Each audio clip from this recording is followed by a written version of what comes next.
আসসালামু আলাইকুম রহমতুল্লাহ। আমরা থকজগদ এসে পৌঁছে গেছি এবং আমাদের প্রথম যে স্পটে আমরা এখন আসছি সেটা হচ্ছে ফাঞ্জিরুম হেসুয়াকজং, মানে ফাঞ্জিরুম সি বিচ। তো ফাঞ্জিরুম সি বিচে আমরা এখন ওই যে এইখানে মনে করছি যে পানিতে একবার নামবো। একটু গোসল টোসল না করলে কি ভালো লাগে। ওই যে সামনে হচ্ছে সে নীল পানির হচ্ছে বিচ।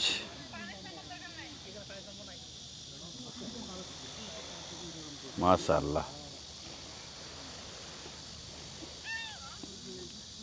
অনেক সুন্দর জায়গা। আর আমরা এইখানে হচ্ছে যে একটা বিশেষ সুবিধা হচ্ছে যে এই জায়গাতে গাছের মধ্যে ক্যাম্পিং করা যায়, ক্যাম্পিংয়ের ওই যে তাঁবু খাটানো যায় এবং এখানে সময় কাটানো যায়। গ্রুপ অনেকেই ক্যাম্পিং করছে এখানে। আমরা একটু বিচের কাছাকাছি যাই। এইখানে হচ্ছে সমস্ত বালির বিচ, হ্যাঁ, পাথর মাথর কিছু নাই এবং সুন্দর, মাশাআল্লাহ, অনেক সুন্দর। এখন সম্ভবত ভাটা চলে, যার কারণে ভাটার কারণে হচ্ছে যে পানি অনেকটা নিচে। আর আশপাশে ওই যে দ্বীপ আছে, ছোট ছোট দ্বীপ আছে। আমরা পরবর্তীতে ওই যে সামনে যে দ্বীপ আছে আমরা ওইখানেও যাব, ওইটা হচ্ছে সয়ারি। তো সয়ারিতে আমরা পরে যাব। আগে আমরা হচ্ছে যে এইখানে একটু আমরা দেখি, চেষ্টা করি আমরা হচ্ছে যে পানিতে নামবো, একটু গোসল দেবো।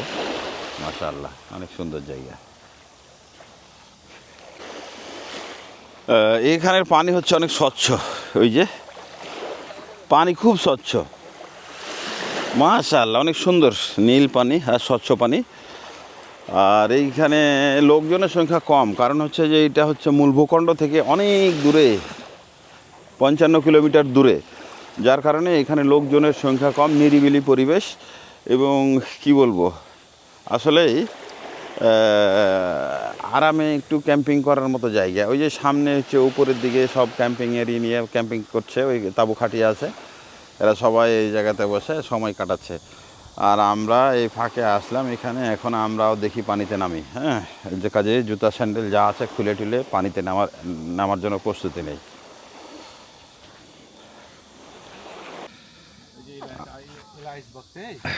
আমরা ওই যে আমাদের তাঁবু খাটিয়ে ফেলেছি, আমরা এখানে কিছুক্ষণ থাকবো। আগে আমরা খাওয়া দাওয়া করব, তারপরে হচ্ছে যে আমরা এই কি বলে ওই পানিতে নামবো। তারপরে এখান থেকে পানিতে নেমে উঠে আবার যাব হচ্ছে অন্য সৈকতে। হ্যাঁ, তো এখন এইখানে ওই যে একটু বসার জন্য আর কি, যেন তেন করে একটু তাঁবুটা খাটালাম আর কি। এখন ওই যে আমাদের সামনে হচ্ছে যে চুলা আমরা সব নিয়ে এসেছি। এখন ওই যে বাইর হবে, চুলা সেটিং হবে এবং আমরা ছুটি গরম গরম রুটি, এখন আমরা গরম গরম রুটি আমরা খাবো। তার জন্য আগে আমরা চুলা সেটিং দেবো। আর আইস বক্স আছে আমাদের আমাদের আইস বক্সে হচ্ছে যে আমরা নিয়ে এসেছি, ওই যে আমরা ড্রিঙ্কস কোলা টোলা এসব নিয়ে এসেছি। এখন আমরা হচ্ছে যে এটাই করবো, বুঝছে। ওই যে ওই ঠ্যাং আছে আমাদের, অমিত হাসান সোজাই বসিয়ে দিচ্ছিল, ওভাবে বসাই না। এই যে ঠ্যাং আছে, এখন ঠ্যাংয়ের উপরে এইটা তুলে দিলাম,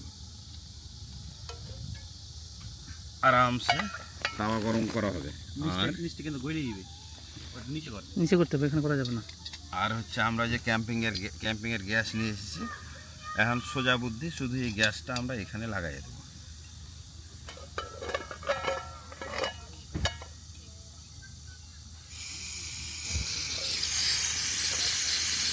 বন্ধ করে দেন।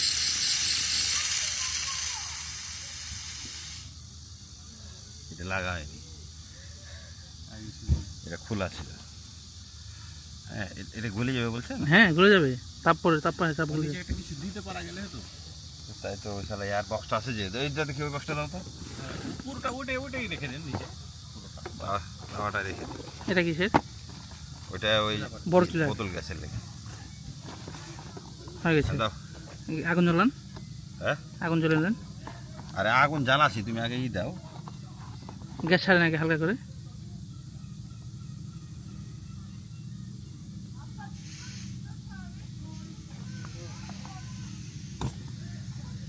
হয়েছে তো? রুটি বের করুন, রুটি বের করুন।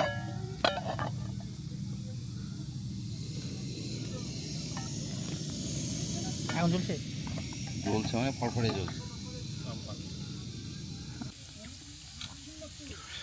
তাঁবু খাটানোর পরে আমাদের এখন পর্ব চলছে আর কি গরুর মাংস। গরুর মাংস পুড়িয়ে খাওয়ার আর কি পর্ব। সাথে আছে শসা, কাঁচামরিচ, আর আছে হচ্ছে লেটুস পাতা। তো এই দিয়ে আমাদের আর কি দুপুরবেলা একটা হালকা নাস্তা চলছে। বেলা 11টার নাস্তা। আমরা এই খেয়ে দিয়ে নিয়ে আমরা হচ্ছে যে আমরা নামবো পানিতে, এবং খেতে অনেক কিন্তু মজা। আমরা আমাদের মতো করে ম্যারিনেট করেছি এবং স্বাদটা সেই রকম লাগছে আমাদের কাছে। এটা বড় হয়ে আছে, হ্যাঁ এটা কাট। আমরা এই বিচে বেশিক্ষণ থাকবো না, এই জন্য আমরা হচ্ছে যে আজকের মতো আমাদের তাঁবুটা আমরা সেটে নিচ্ছি। এখান থেকে আমরা চলে যাব অন্য জায়গায়। তো এই জন্যই আমাদের এখনকার মিশন হলো তাঁবু সাইটে নেওয়ার মিশন। এখন তাঁবুটা খুব সুন্দরভাবে আমরা গোছিয়ে নেব। গোছিয়ে নেওয়ার পরে আমরা চলে যাব সফরি বিচ। ভক্তযোগ্য যারা আসবেন তারা মনে রাখবেন, ফেমাস বিচ হলো এখানকার সফরি বিচ। এবং সফরি বিচে গোসলের যারা করতে চান, যারা গোসলে নামবেন, অবশ্যই যারা করবেন তারা সফরি বিচে যাবেন।